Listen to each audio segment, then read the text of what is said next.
Comment optimiser la nourriture de ces volailles avec uniquement son mélange de pondeuse de base? Donc là j'ai mon mélange à moi qui est composé de maïs, blé, d'hariz blanc, d'hariz rouge, tournesol et pois cassés. Et je vais dans ce seau-là le faire germer. Donc je vais laisser ça dehors et avec la température ambiante et le soleil qu'il va y avoir ces prochains jours, ça devrait germer relativement assez vite, entre 7 et 10 jours. Un peu plus longtemps pour le maïs. Le blé va germer très rapidement, mais le maïs et le reste, et le tournesol notamment, va mettre aussi pas mal de temps à germer. Ça a besoin de pas mal de température à la différence du blé. Mais une fois que c'est germé, je prends une bonne moitié que je mets directement sous terre dans les enclos que je vais délimiter pour que ça continue de pousser, que ça continue de germer, d'avoir des petites pousses vertes. Après j'ouvre et elles s'en régalent, elles vont encore plus kiffer que s'il est simplement germé. Et je vais leur donner aussi tout simplement avec le premier germe, ça fait un boost du nutriment et c'est sympa pour elles.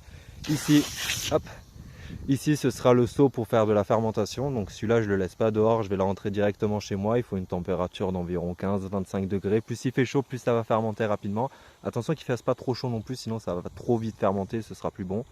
Ici il faut remuer 2 fois par jour, donc on va faire ça pendant à peu près 2-3 jours, ça fermente assez vite, il fait quand même assez chaud chez moi. Et il faut qu'il y ait des bulles à la surface et que ça sente un peu le vinaigre de cidre. Et une fois que c'est fait, je mixe tout. C'est comme ça que je peux donner au passage au caille. Sur le blé, le maïs par exemple, pareil, le même problème. Il met beaucoup plus longtemps à fermenter que le reste. Et les cailles, j'ai des cailles du Japon et j'ai des jeunes, ils vont pas le manger si je le laisse juste comme ça.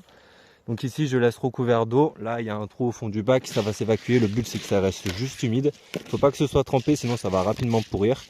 Là, comme ça, c'est parfait.